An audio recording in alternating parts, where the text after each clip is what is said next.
sa kanyang panahon.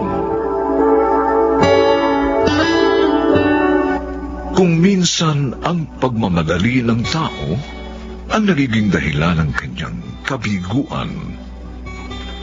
Mga kaibigan, narito't ating pakinggan ang naging karanasan ni Eritz sa ating tulang sa kanyang panahon. Gabi ka na naman umuwi.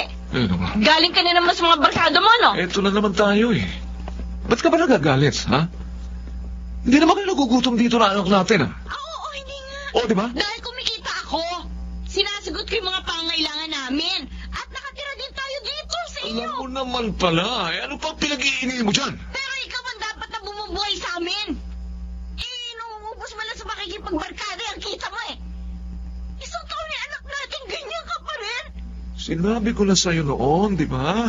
Gusto ko pang mag-enjoy sa pagiging single. Nagmadali ka, magsama tayo. O yan, kasalanan mo. How dare you? Aray? Alam niya ka, ba't mo ako sinampan, ha? Ha? Dahil sinisisi mo ako. Ikaw naman itong bubuntis sa akin, ha? Eh, Rich, magulang ko nga, hindi ako sinasaktan. Ikaw pa ang gumawa niya sa akin, ha? Ikaw pa? Ha? Iyan mo, braso Ha? mo. Ikaw, sabay ka kung hindi ka nakatagal. Lumayas ka rito, ha? Bumalik ka sa inyo!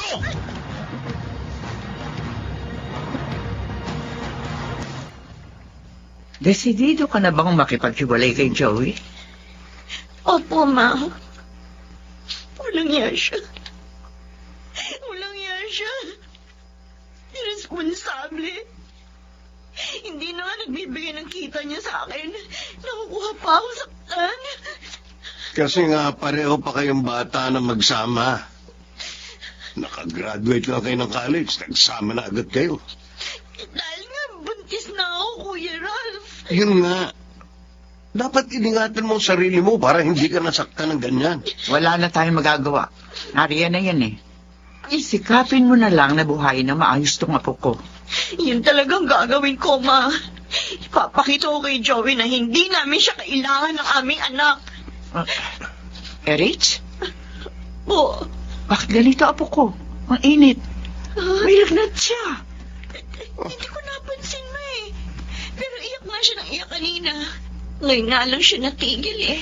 May rasya siya. Tingnan niyo. Aba, Oo nga, Ma.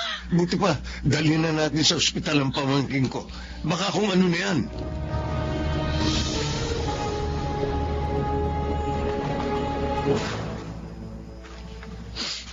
Baby. Baby ko. Sorry, anak. Hindi ko namalayan. Namidegi ka na pala. Dahil sa problema ko sa daddy mo, napabayaan kita. Kasalanan ko. Kaya ka namatay ng maaga. Patawarin mo ko, anak ko. Erich? Michelle, wala nang inaanak mo. Iniwan niya na tayo na maaga. Nalaman ko nga kay Tita Sylvia ang nangyari. Kaya nga nagpunta agad ako rito eh. Nakikiramay ako. Sakit, Michelle. Ganito palang mamatayan ng anak. Pakiramdam ko ngayon. Kulang na ang buhay ko.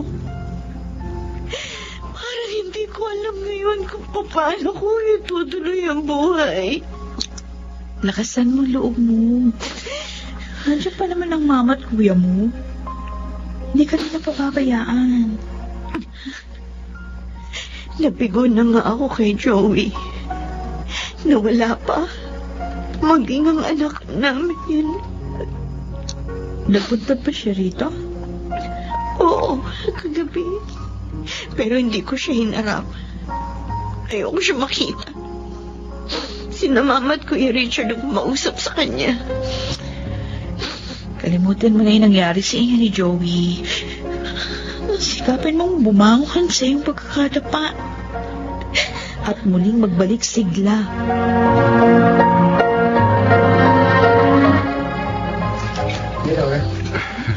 Thanks, Rich. For what, Richard? Sa pagsama mo sa akin mag-lunch dito sa restaurant, Office mate kita. Maayos kang nag-imbita, kaya sumama ako sa inyo. mabuti na lang pala. Dito ko nilipat ng main office sa inyo. Bakit? Dahil nakilala kita, mas naging masaya at makulay ang buhay ko. Richard? Huwag kang magalit, ha? I think I'm falling in love with you.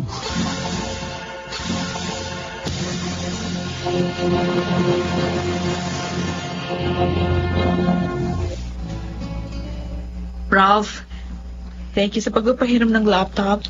Natapos ko rin yung proposal ko. Okay lang yun, Michelle. Best friend ka ng kapatid ko. Kaya naman hindi ka na iba sa amin. Thank you. Kasi naman, bakit ang tagal magawa ng laptop ko? O, basta kailangan mo. Magpunta ka lang dito. Thank you, tita. Ay, nagpunta nga po pala ako kahapon kina Eritz. Oh, kumusta naman yung kapatid kong Apurada? Apurada? Apurada naman talaga siyang magka-boyfriend at magkaanak eh. Kita mo nga, 3 years pa lang ang nakalilipas. May bago na siyang pamilya. Parang walang takot masaktan. Iniisip siguro ng kapatid mo na hindi na mangyayari sa kanya ang nangyari na noon. Nga, siguro nga po, tita. Oh, kumusta naman sila? Hindi po maganda. Ha? Anong ibig mong sabihin?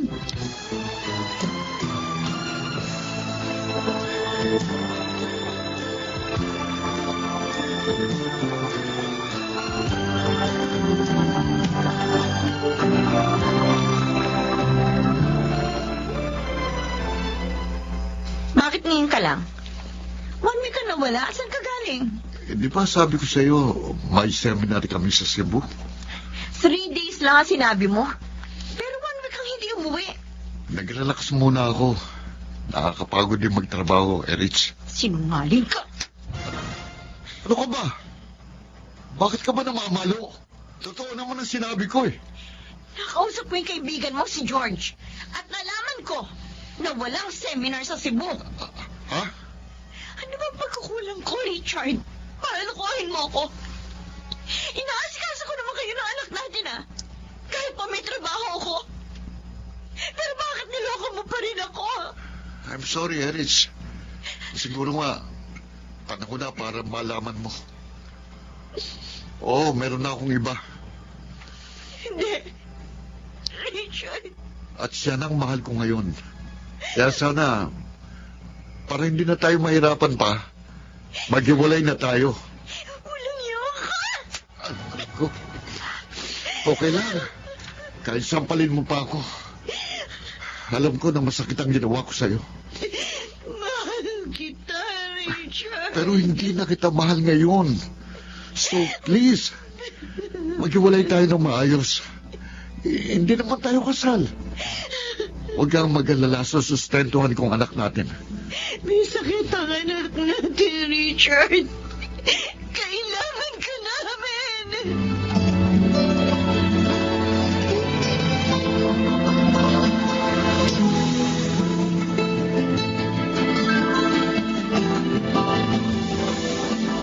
Wala na ako nagawa. Kundi umalis doon, Michelle. Kasama ang baby namin. Dahil sa sinabi ni Richard na hindi niya na ako mahal. Ang lalaki yun.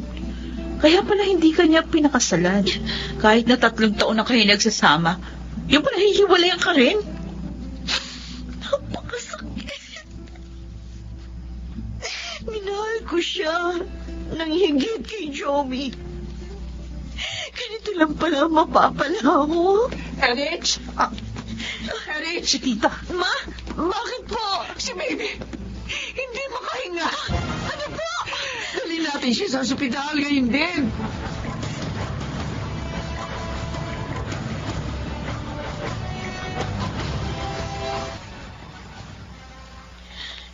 Ang kawawa kong anak.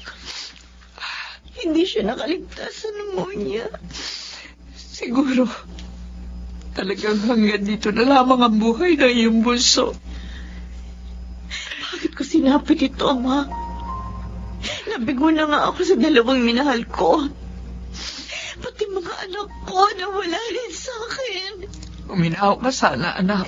Galit ba sa akin ang Diyos? Para gawin niya ito sa akin? Rich, Ano ba ang kasalanan ko, Ama? may dahilan ang bawat pangyayari. Ang Diyos lang ang nakakaalam ng makabubuti para sa atin. Kaya huwag mo siya sumbatan, anak. Ano malay mo? Kaya niya kinuha mga apo ko ay upang hindi ka na lalong magdusa pa. Maraming bata na galing sa wasak na pamilya. Ang problema ngayon ang lipunan. Anak, baka kaya kinuha ng Diyos sa iyo mga apo ko ay upang hindi sila mapasama sa mga problema ng bansa. Sakit, Ma. Parang hindi ko na kaya. Makakaya mo yan, anak. Humawa ka lang ng mahigpit sa kanya.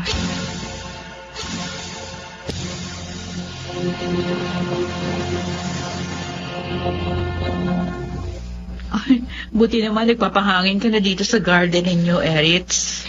Alala na sa akin sina Mama at Kuya. Kaya naisip ko, piliting magpakatatag. Ayoko nang bigyan pa sila ng dagdag na problema. Tama. Right move yan. Yang ginawa mo. Ngayon ko rin na-realize sa mga pagkakamali ko.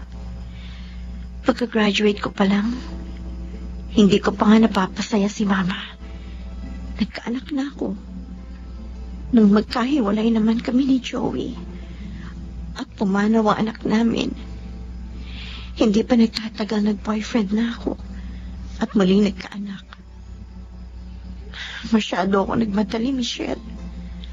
Nadala ako ng kapusukan ko. Mabuti naman. Naiintindihan mo na ngayon ang lahat. Sana, kapag nakabangon ka ng muli, huwag ka munang mag-apura. Patatagin mo muna ang iyong sarili.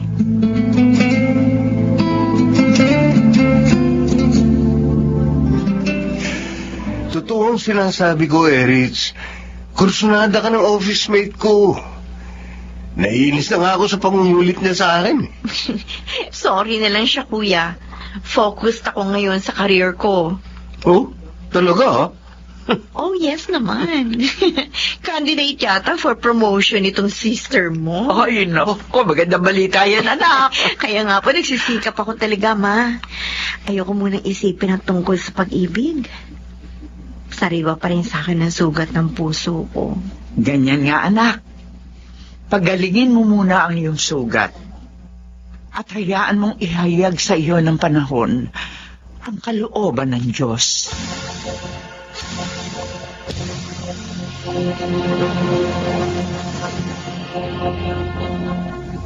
Sa kanyang panahon.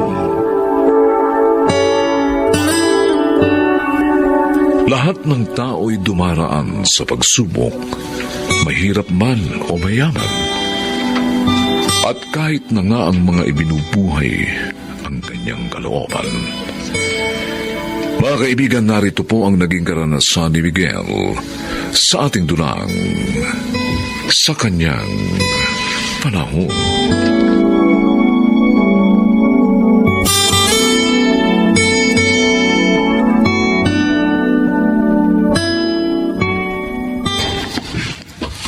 Aalis kayo?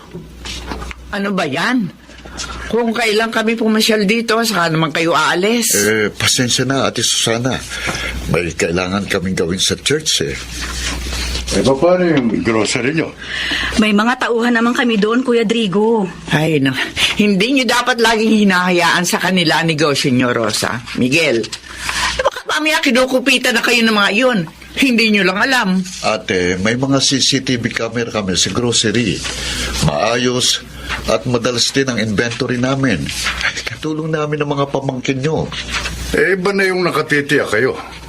Kaya dapat, huwag kayong alis ng alis. Kung hindi rin lang mahalaga ang gagawin nyo.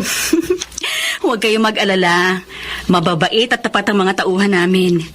Hiniling namin sila sa Diyos, kaya alam naming magiging tapat sila sa amin. Ay, bahala na nga kayo. Babalik na lang kami. Saka ko na lamang sasabihin na sadya ko.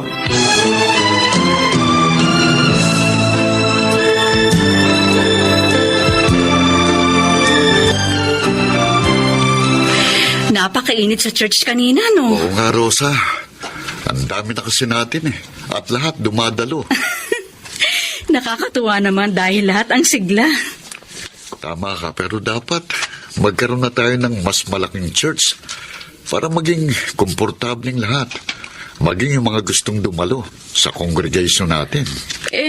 May mga naghahanap naman ng mabibiling lupa. Pati nga si Sister Marie. Kaya lang wala pa silang makita.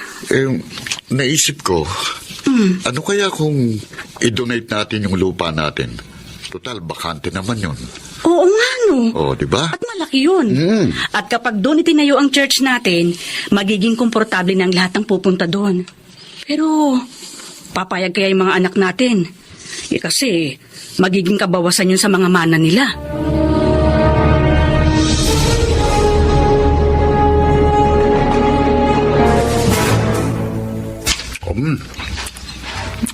Sarap talaga ng lechon doon sa sukay natin, di ba? Di nakakasawa.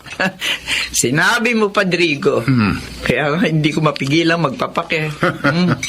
Sarap. Ay, nga pala, may ibabalita ako sa'yo, sana. Ano yun? Nakausap ko yung kapitbahay ng kapatid mo. Sinabi niya sa akin na i-donate daw nila Miguel yung malaki nilang lote para sa church. Ano? Dinonate lang? No, yun ang sabi ni Tonyo. Abay, pambira. Pinamigay lang nila yon. Ang laki nun ah. Sana sa akin na lamang niya binigay. Kapatid niya ako. Hindi niya ako naisip. Ewan ko ba rin sa kapatid mo? Di man lamang nang hinayang eh. Bakit kita sa akin ng lalaking yon?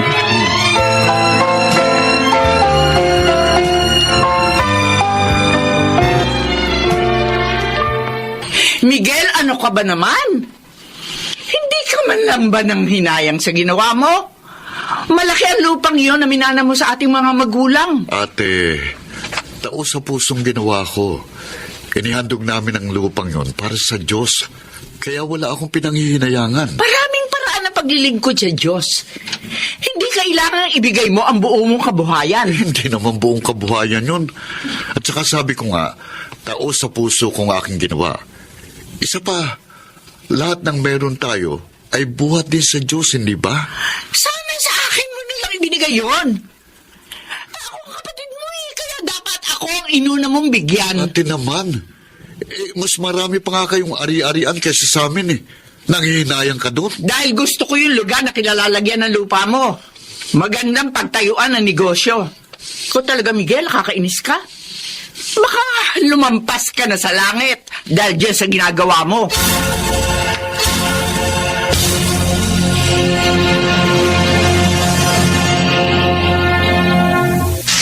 Masayang-masaya ang mga nabigyan natin ng tulong kanina, Miguel. May napaiyak pa nga sa tuwa. Nakita ko rin yun, Rosa. Yung iba naman, hindi matapos-tapos ang pasasalamat sa atin. Kaya sulit kahit nakakapagod. Bakas din sa mukha nila na nagliwanag ang kanilang isip. Dahil sa mga salita ng Diyos na ipinayo natin sa kanila. Ha? Miguel! Oh. Ang tricycle! Oh!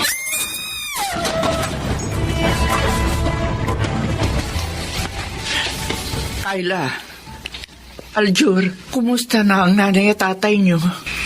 Wala pa po silang malay, Tita Susana. Kinagamot pa po sila. Ang sabi po ng doktor, delikado po ang lagay nila. Ano ba nangyari?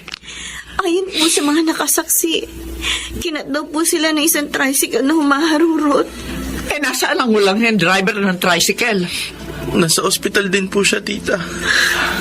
Tita, aalis po muna kami sandali ni Aljur. Aattend lang po kami ng practice namin sa choir. Sa church na naman? Hindi ba kayo nag-aalala sa mga magulang nyo? Nag-aalala po. Ganun naman pala eh. bakit yung sila iiwan? Pupunta po kami doon para tumupad ng duty namin. At para iparating din po sa mga churchmate namin ang nangyari. At higit po sa lahat, para ipanalangin sina inay at itay. Para iligtas po sila ng Diyos.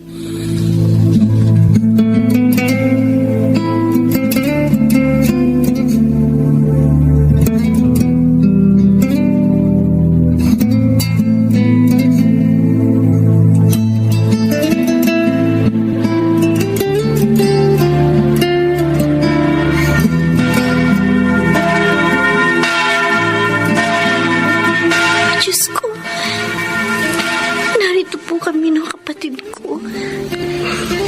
Nakikiusap kami sa'yo. Iligtas niyo po ang mga magulang namin. Gusto po namin makasama po sila. Lalo na po sa mga paglilingkod sa inyo. Maawa po kayo. Huwag niyo po kami biguin. Mahal na mahal po namin sina inay at itay. Diyos ko, maawa ka po. Huwag mo po silang kukunin.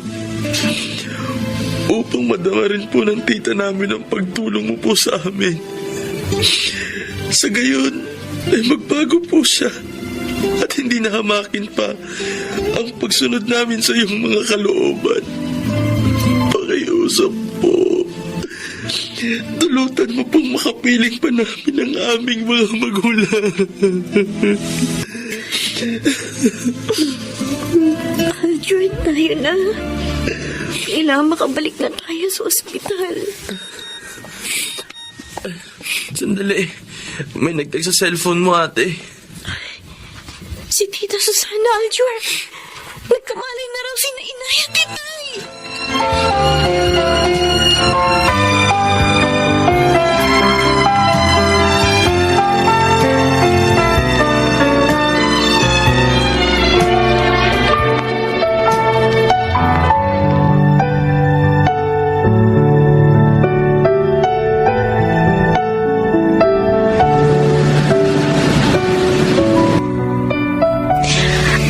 Natin pagkain na ya.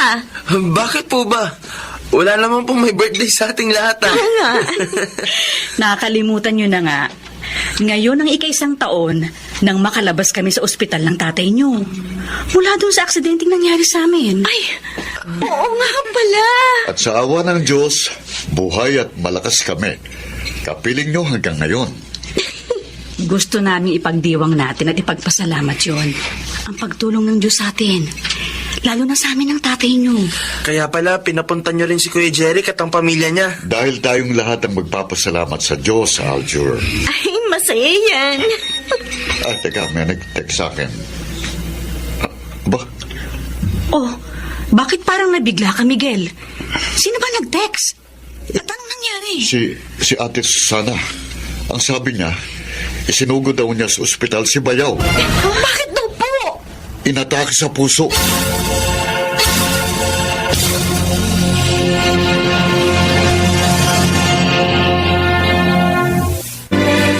Miguel, mula pa nang dumating ka kanina, wala kang kibo. May problema ba tayo sa negosyo? Wala, Rosa. Bakit ka ganyan? Naaawa lang ako kina Ate Susana. Nakalabas na ng ospital si Kuya Drigo, di ba?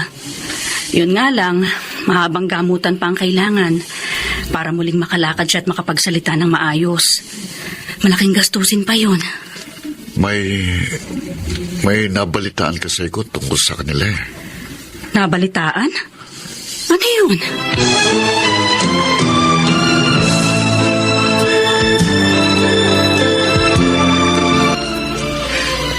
Maraming salamat sa pagdalaw niyo uli dito sa amin, Miguel. Rosa, kahit papaano, nababawasan ang lungkot ko pag nakikita ko kayo. Ate, magkapatid tayo. Kaya tama lang na damayan namin kayo. Kumusta na kayo, ate? Eto, naghahanap ng mapagbebentahan ng aming negosyo. Ano? Naubos na kasi sa ospital ang ipon namin ni Drigo.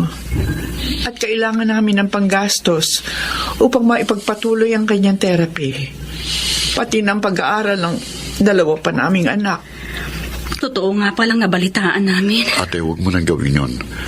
Kami na ang bahala sa therapy at sa mga gamot ni Bayaw.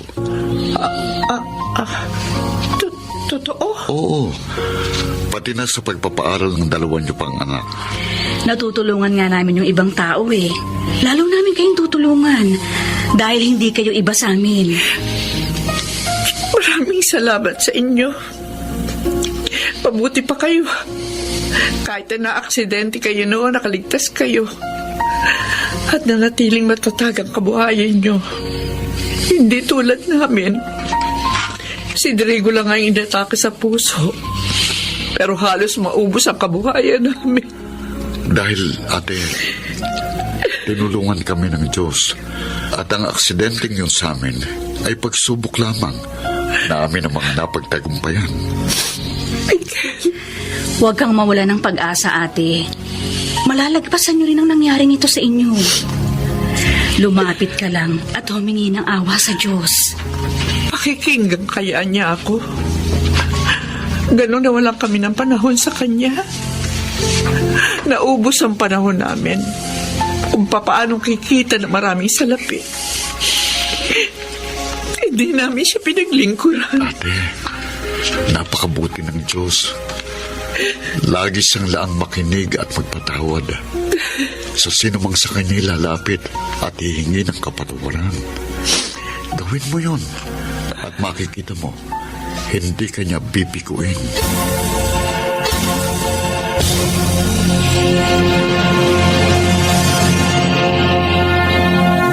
Sa kanyang panahon. May mga taong pakiramdam ay mailap sa kanila ang kaginhawaan. Iyon ay dahil sa kawalan ng pinag-aralan. Pahirap pa ang naging katuwang sa buhay. Mga kaibigan, narito't ating pakinggan ang naging karanasan ni Janice sa ating dulang sa kanyang panahon.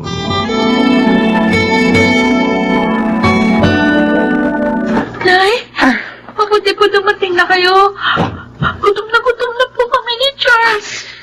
Pasensya na, Ruby, anak. Tinulungan ko pa kasi si Aling Barang sa pag-aasikaso dun sa mga dumating na nakikipaglamay sa kanila eh. Sige na, tawagin mo na si Charles. May dala po kayong ulam. Sopas ito, anak. Galing kina Aling Barang. Lagyan niyo na lang to ni Charles ng kanin para mabusog kayo, ha? Sige na. Kayo po, Nay. Pinakain na ako ni Aling Barang. Maraming sopas ito, kaya may almusal pa tayo bukas.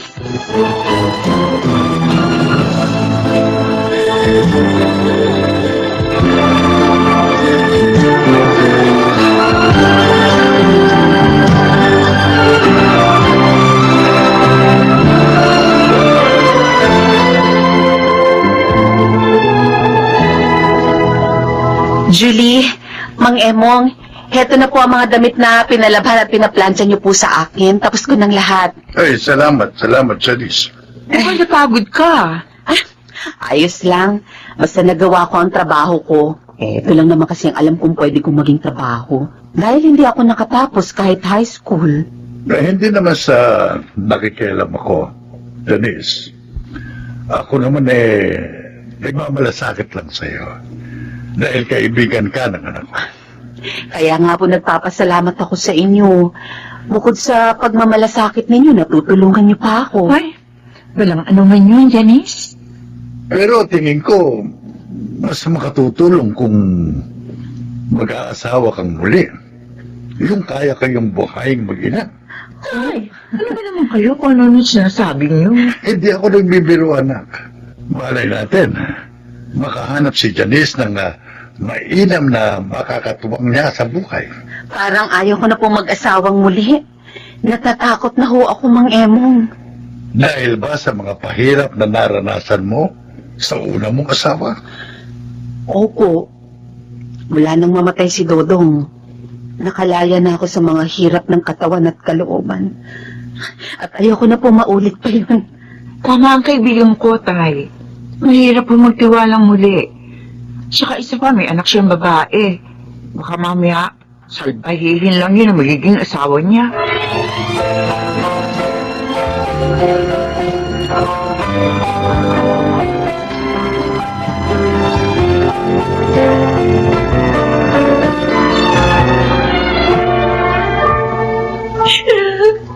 Inay! Oh, bakit na umiiyak ka na? Nakasalubong ko si Aling si Ma'am. Oh, Sabi niya, magbayad na tayo ng utang natin sa bahay niya. Kung hindi daw, tatapon niya lahat yung gamit natin. ano? Pinagtawanan tuloy ako ng mga kalaro ko. Pambihira naman siya. Nag-usap na kami ah. Pati ikaw, binungangaan pa. Sabi pa ng iba pa mga bata kanina, laman daw tayo ng mga lamayan. Para daw makakain tayo. Anak, Gusto ko nga silang awayin eh. Kaya lang alam ko, totoo naman po yung sinasabi nila. Ay, kailan pa po ba magbabago buhay natin? Magbabago pa kaya ito?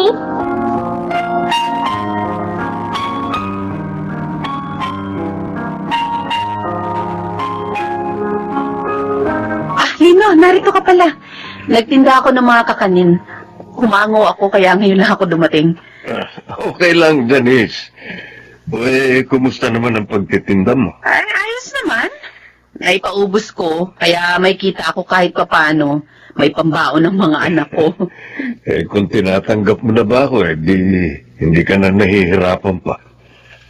Ako na maghahanap buhay para sa inyo. Lino, alam mo ang dahilan kung bakit ayoko na mag-asawa. Sobra akong naghirap sa pumanaw kong asawa. Maging ang mga anak namin. Sinasaktan niya dati. Hindi ko gagawin sa inyo yun. Pangako. Lahat gagawin ko para maging maligaya kayo sa piling ko. Magtiwala ka sana.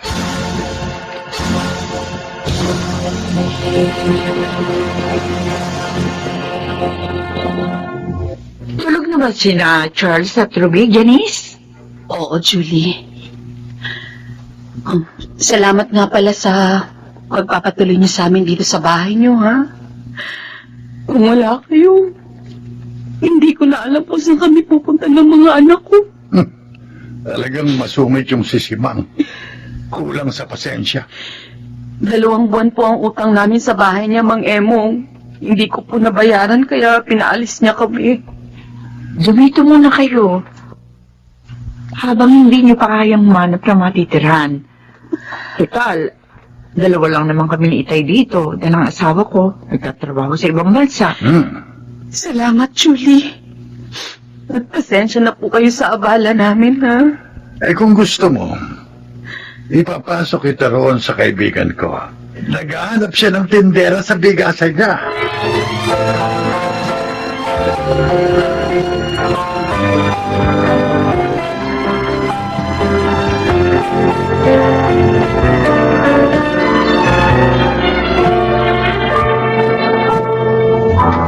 Ganun pala nangyari sa inyo ng mga anak mo.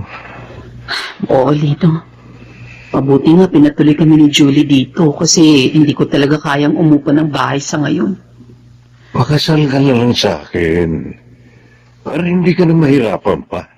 Lino, Siguro, naiilang ka dahil sa 20 taong tanda ako sa'yo.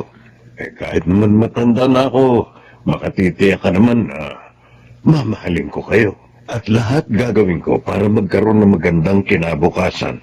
Sina Charles at Ruby. hindi naman yun ang inaalala ko eh. Hindi ko kayo pagmamalupitan. Maniwala ka. At kahit hindi mo ko mahal, tatanggapin ko. Basta pakasal ka lang sa akin. Lino, Oo, Janice. Ayos lang kahit hindi mo ko mahal. Dahil naniniwala ako na matututuhan mo rin akong mahalin.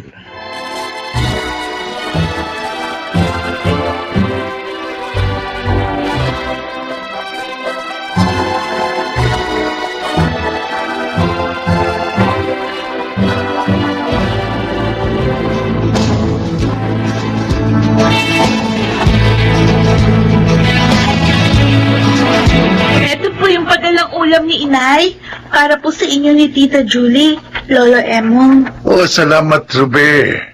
Eh, kumusta naman kayo ngayon doon kay Lino? Okay na okay po. Mabait po si Tatay Lino sa amin ni Charles. At saka, mahal na mahal po niya si Inay. Salamat naman. Hindi ako nagkamali sa payo sa nanay mo na muling mag-asawa. Sabi nga po ni Inay, mag-aral kaming mabuti ni Charles. Para naman po, matuwa si Tatay Lino. Tama ang nanay niyo. At ipagpasalamat niyo sa Diyos ang pagdating niya sa buhay niyo.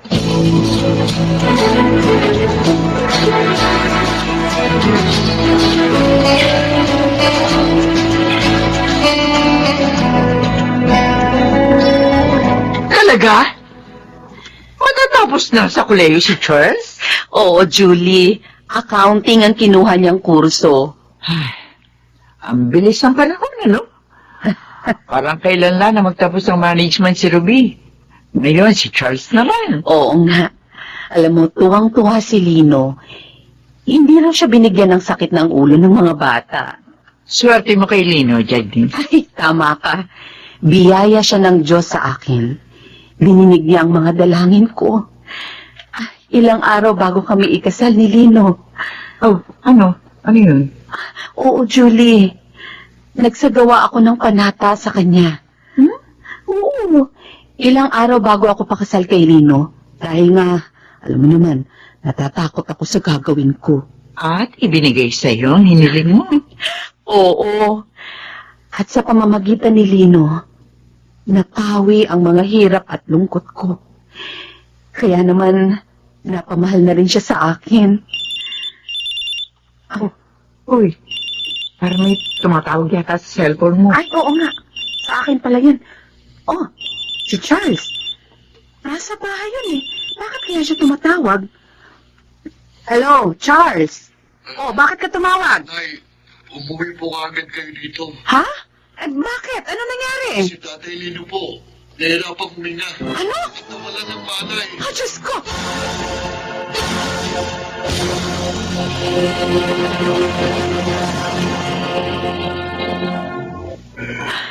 Janice, Narito ako, Lino. naiiwan na kita. Huwag. Huwag kang magsalita ng ganyan.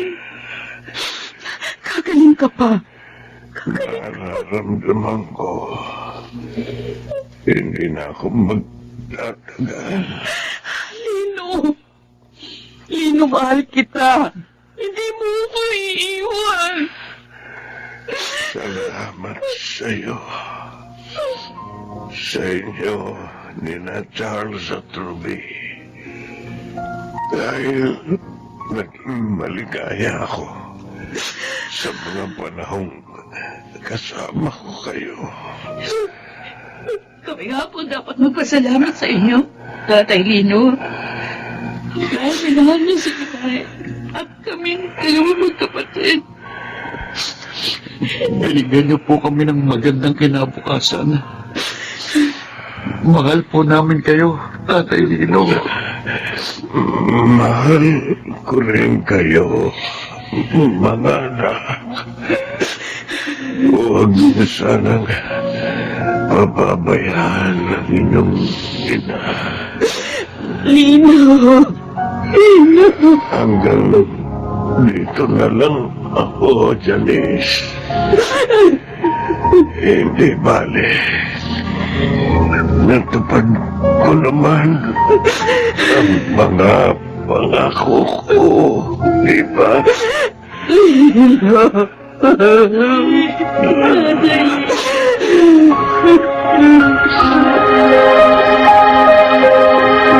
Malayo po dito yung bago kong trabaho, Nay. Kaya gusto ko sana sumama na lang kayo ni Charles sa akin. Ate Ruby, hindi iiwan ni Inay ang bahay na ito. Kaya nga ako, dito na lang ako naghanap ng trabaho eh. Hindi ko talaga maiiwan ang bahay na ito, mga anak. Iingatan ko to. Sabi ko na sa'yo, ate. Dahil maraming magagandang ala-ala ang naririto. Ala-ala ng isang lalaking naging mabuti kong katuwang sa panahon ng aking kahirapan.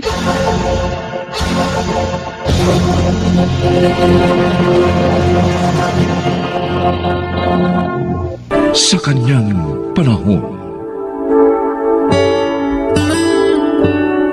may kasabihan na ang oras ay ginto, kaya hindi ito dapat aksayahin, lalo na sa mga bagay na walang kabuluhan. Mga kaibigan, narito po ang naging karanasan ni Doray sa ating dulang sa kanyang panahon.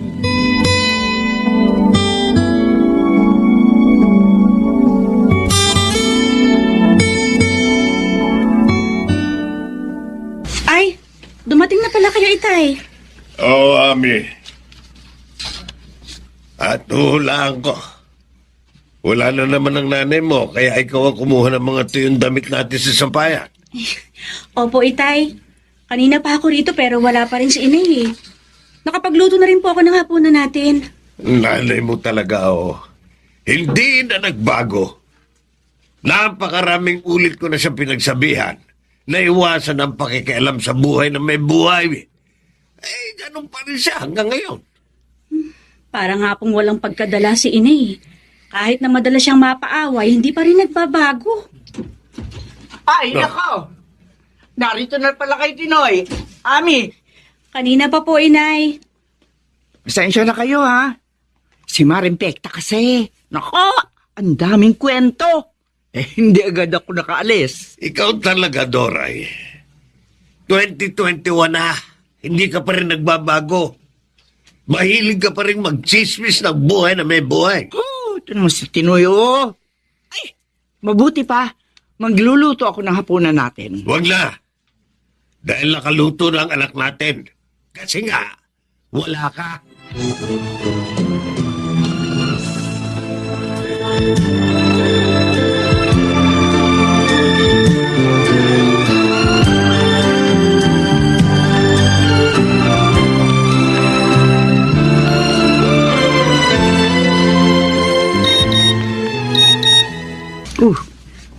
May text na naman si Maring Pekta. Pambihira. Yung palang trabaho ng kapitbahay nila. Ay, tapos kung umarte, akala mo sobrang hinihin. Yung pala nagbebenta ng aliw. Pre, kakahiya, oh. May text ulit si Kumare. Ay, teka, ano ba inaamoy kung amoy nasusunog na sila? Ay, yung sinain ko! Ha? Sa kaya yun? Ay, sunog na! Patay ako dito sa asawa ko. Diyak nakatakot-takot na sermon na naman ang aabutin ko. O, Rigor, ito na yung hinihingi mo sinangag at tuyo. Salamat. Lota, napapansin ko na mag-ilo sa'yo mga kapitbahay natin, ha? Mababait naman sila.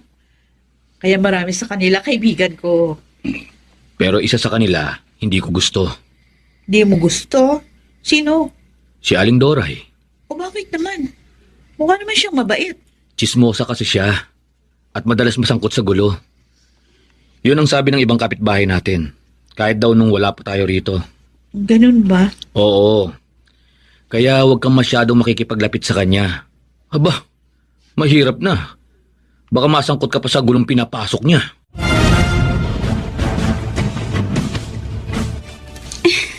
Ang tagal naman ni Itay. Baka kung ano na nangyayari kay Inay. Ami, narito na ako. Itay, salamat naman dumating na kayo. Oh. Kanina ko pa kayo hinihintay. Eh, ayaw kasi akong paalisin ng boss ko hanggang hindi tapos yung pinagagawa niya sa akin. Nakiusap, kaya hindi ko na tinanggihan. Bakit ba? Nag-text ka na minamadali mo kung umuwi. Bakit? Si Inay po kasi. Nasa barangay sila ni Aling Pekta. Ala, si Pekta na naman pala ang kasama. Opo.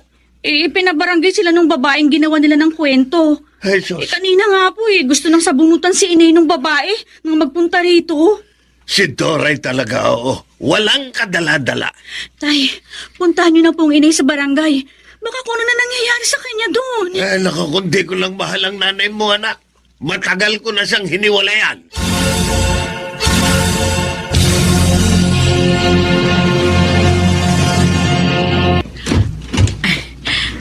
Ito ang bahay namin ng Kuya Regor mo, Dindo. Halika, tuloy ka. Salamat, pinsan. Nandito ba si Kuya? Wala pa. Pero nabanggit ko sa kanya na dumating ka nga galing abroad at magkikita nga tayo. Tawagan natin si ate para malaman niya nandito ako.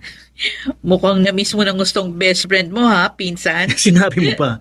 Tsaka para maibigay ko tuloy ito sa kanya, itong pasalubong ko. Sigurado, magugustuhan niya to.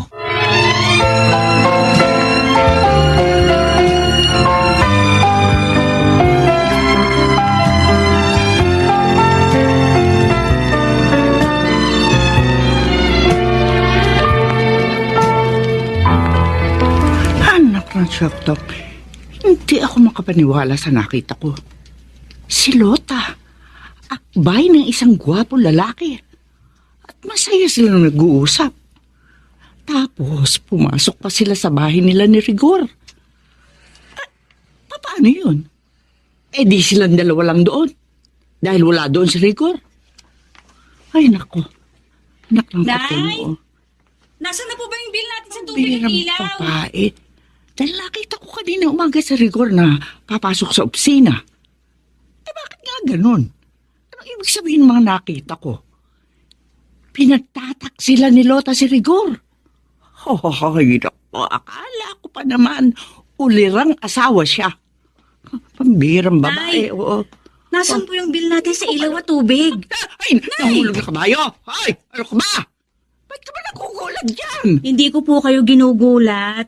Kinakausap ko kayo pero hindi niyo ako marinig. Ganon. Pasensya ka na. May iniisip lang kasi ako. Ano po ba yun? Doray, Hmm. kanina ko pa napapansin, parang may malalim kang iniisip. May problema ka ba?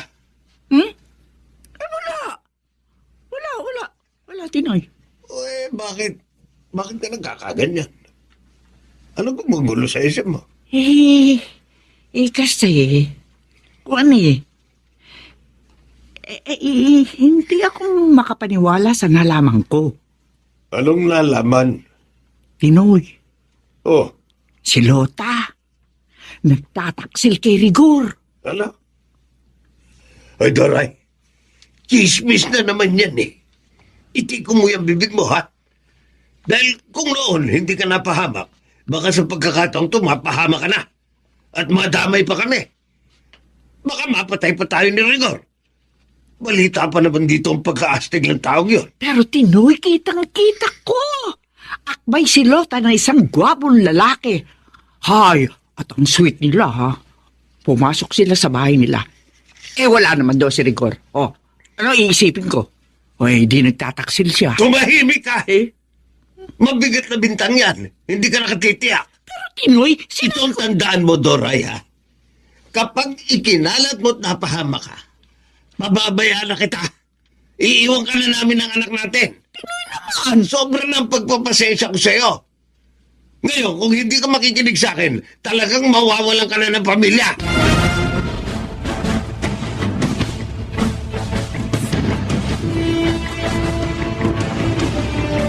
Aba, si Aling Dora yun ah.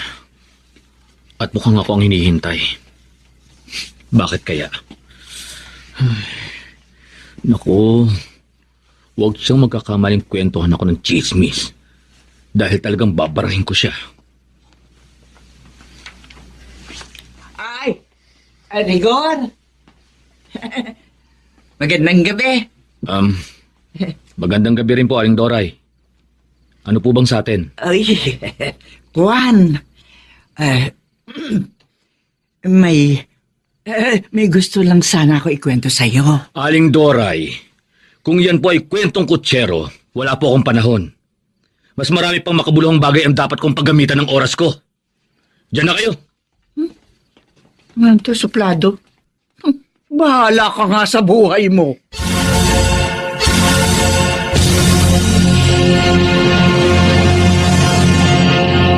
Gusto ng Kuya Regor mo, magstay ka rito ng ilang araw, Dindo. Para naman daw magkasama kayong muli, tulad nung araw. Siya nga naman, Dindo. Baka nakakahiya naman sa inyo. Makakaabala pa ako. Ano ba yung sinasabi mo? Bago ko pa napangasawa itong pinsan mo, mag-best friend na tayo. Kaya wala kang dapat ikahiya. Salamat, Kuya Best Friend. Hindi ka pa rin talaga nagbabago. O, sige. Dito na muna ako. Miss ko na nga rin ang mga luto ni Ate Lota. Ayos! Doray, hindi ka na yata nagpupunta kina Pekta. Ay, tinatamad na ako, Tinoy. Kaya naghahalaman na lamang ako dito sa ating bakuran. Talaga? Oo. Ay, napapansin namin ng anak natin. Bihira ka na rin lumabas ng bahay. May sakit ka ba? Ay, wala. Kung naman, oh. Ayaw niyo ba nun? Nagbabago na ako. Totoo ba yan? Oo, totoong-totoo na ito, Tinoy. Kasi nalaman ko, hindi naman pala kalaguyo ni Lota yung lalaki nakita kong nakakabay sa kanya. Pinsan pala niya yun. Diyan pa nga sa kanila nagbabakasyon eh. Nakita mo na. Mm. Kung nagkataong ikinalat mo ang hinala mo, malaking disgrasya ang inabot mo. At baka nadamay pa kami ni Ami. Kaya nga eh. Alam mo, hiyang-hiya ako sa inyo. Salamat na lang, binantaan mo ko. At hindi rin nakinig si Rigor sa akin. Dahil doon, kaya nakaligtas ako sa kapahamakan. Maging aral na sana sa iyo ang pangyayaring ito, Doray.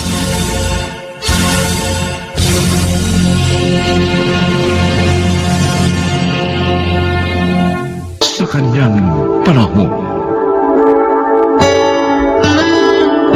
may pagkakataong malalaman lang talaga natin ang halaga ng isang bagay o isang tao kung wala na ito sa ating buhay.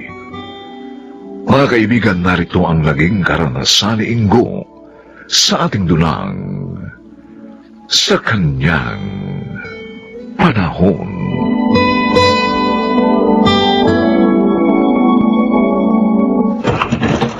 Magandang gabi sa'yo, Loida. Na-estorbo ba kita? Oo naman. Sarap ng pagkakahiga ko eh. Malapit na nga ako makatulog. Ganun ba? Sige, alis na ako. Kunin mo na lang ito. Oh, ano naman ang laman nito? Kaldereta baka. Hindi ba yan ang paborito mo? Busog pa ako. E di, ilagay mo na lang sa ref. Bukas mo na kainin. Masarap yan. Talaga lang ha. Sandali nga. Bubuksan ko to. Uy, ang bango ah. Mukhang masarap nga ah. Magugustuhan ito ni Morant. Sinong Morant? NBA player yan, di ba? Oo. Idol ko yun eh. Kaya yun din nga ipinangalan ko sa aso ko eh. Pambihira ka naman.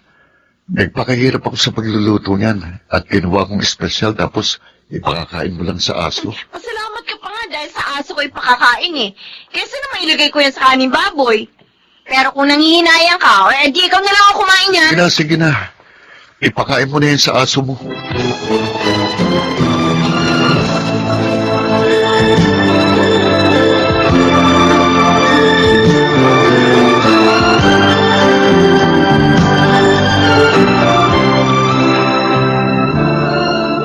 Kunwari ka pa, nakimuran po, papakain. Pagkatapos, ikaw rin pala lalanta. Ang sarap kaya nito. At saka isa pa, sinabi ko lang naman yung kay Ingo. Para naman mawala siya ng gana sa panliligaw sa akin. Napakabait at napakatyaga niya si Ingo. Ano pa ba naman ang ayaw mo sa kanya? Ano naman ang magagawa ko, Nay? Hindi ko talaga siya type eh. Pero alam mo anak, gusto ko siya para sa'yo. Iilan na lang ang mga lalaking katulad niya. Kayo naman pala may gusto sa kanya eh. Di sasabihin ko sa kanyang kayo na lang ang ligawan niya. Total, byuda naman kayo. Malay niyo, magustuhan din kayo ni Ingo. Ano ba kalukuhan niya pinagsasabi mo dyan? Hoy, si Inay! May gusto kay Ingo! Sira ulo! Gaga! Saan ka ba pupunta? Sasamahan kita. Kung sabihin ko kayang sa impyerno ako pupunta, ha? Kasamahan mo pa rin ba ako? Kahit pa siguro sa impyerno ka magpunta, ipaparamdam ko sa nasa langit ka pa rin. Dahil akong yung magiging guardian angel. Anong guardian angel ka dyan? Mukha kang ng demonyo. Hmm? Buntot at sungay na lang ang kulang sa'yo, no? Grabe ka talagang manlait. Ay naku, hindi kita nilalait. Sinasabi ko yan totoo. Hindi kita type eh. Kaya pwede ba? Tanggalan mo ako!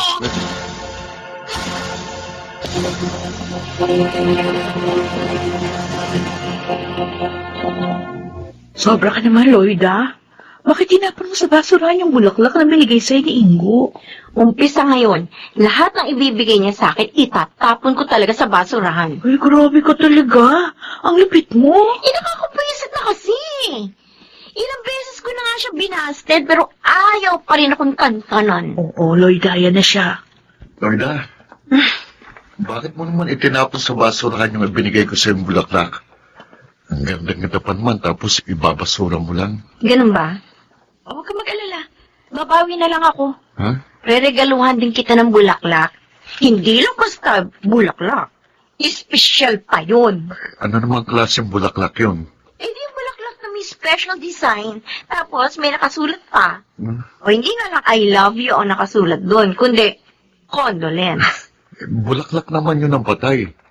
Gusto mo na ba akong matodas? Kung po pwede nga lang na ipanalangin sana, mawala ka na sa landas ko eh. Toxic ka na kasi, Ingo! Naaalibad-bara na ako talaga sa'yo. Okay, sige, suko na ako. Kung ang paglayo kong makakapagpasaya sa'yo, edi, hindi na kita muling gagambalain pa.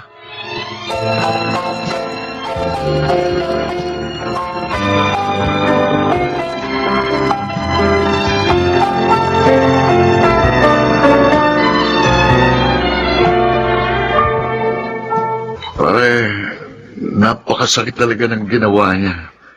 Grabe, parang dinurog niya ang puso ko. Ang kulit mo naman kasi. Sabi ko naman sa'yo, hindi lang iisa ang babae sa mundo. Huwag mo na ipagsiksikan ang sarili mo kay Lloyd. Ano magagawa ko? Siya talagang mahal ko eh. Kalimutan mo ng lintik na pagmamahal na yan. Ano naman? Kantanan mo na si Lloyd dahil nagmumukha ka lang tangang asong buntot na buntot sa kanya. Pare, sabihin mo nga sa akin, pangit ba ako? Bakit hindi ako magustuhan ni Lloyd, ha? Ba't hindi mo itanong sa salamin ng bagay na yan? Pero, ano naman kaya sasagot ng salamin sa akin? Ano ba? Eh di, of course, Ingo. Pangit ka talaga. Ha?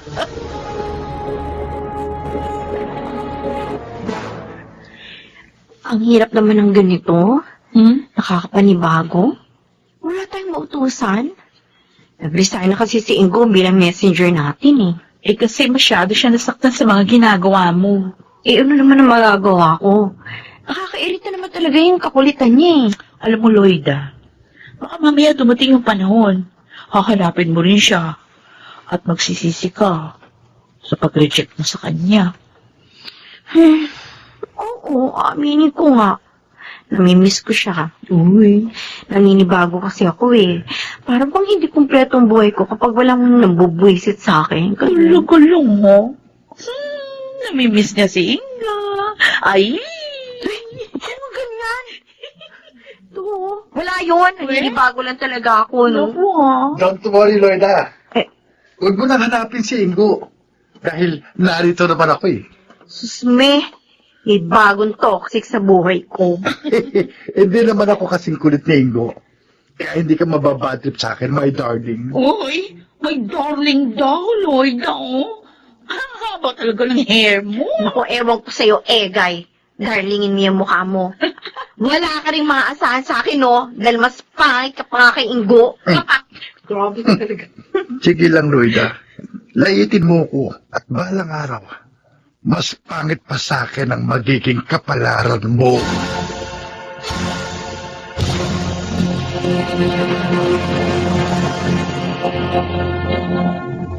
Mukhang malalim ang iniisip mo, anak ka. May problema ba?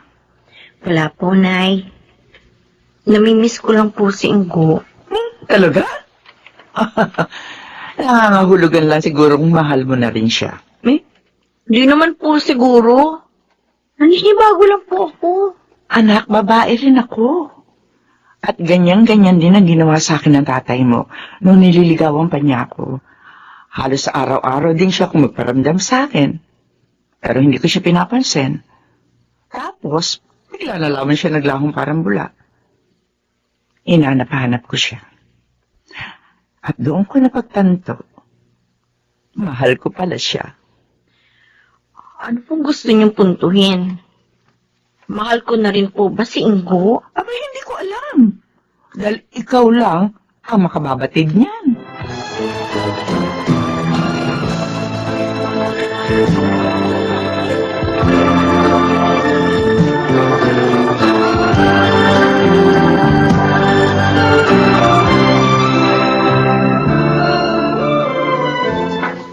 Loida, kaya tinda kita.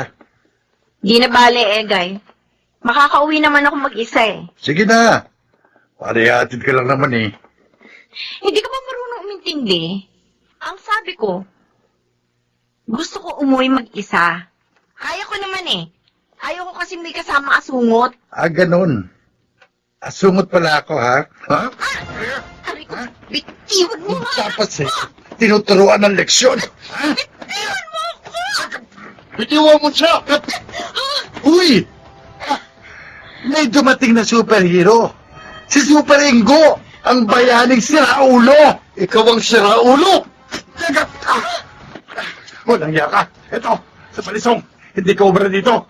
Papatayin kita, Ingo. Oh, Diyos ko! May hawak na balisong si Egay! Bagay sa'yo. Mamamatay ka, Ingo. Mamamatay ka.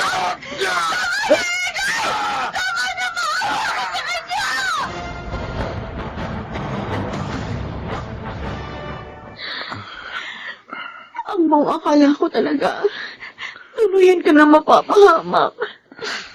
Bakit naman kasi pinatulan mo pa si Egay? Lloyd, mahal kita. Kahit buhay ko, itataya ko para sa'yo. Sorry, Ingo. Patawarin mo ako. Nalagay sa peligro ang buhay mo lang dahil sa akin. Huwag kang humingi ng tawad dahil wala kang kasalanan. Ginawa ko lang kung anong nararapat. Hindi maganda ang naging pagtrato ko sa'yo. Kaya may kasalanan pa rin ako. At sa kabila na nagawa mo pang itaya ang buhay mo dahil sa akin. Dahil mahal kita, Lloyda. Mahal na mahal kita. Ingo, magpagaling ka ha. Dahil umpisa ngayon, mamahalin na rin kita. Ha? Promise. Talaga? Oo. Maraming salamat, Lloyda. At patutunayan ko sa iyo nga, hindi ka magsisisi sa iyong desisyon.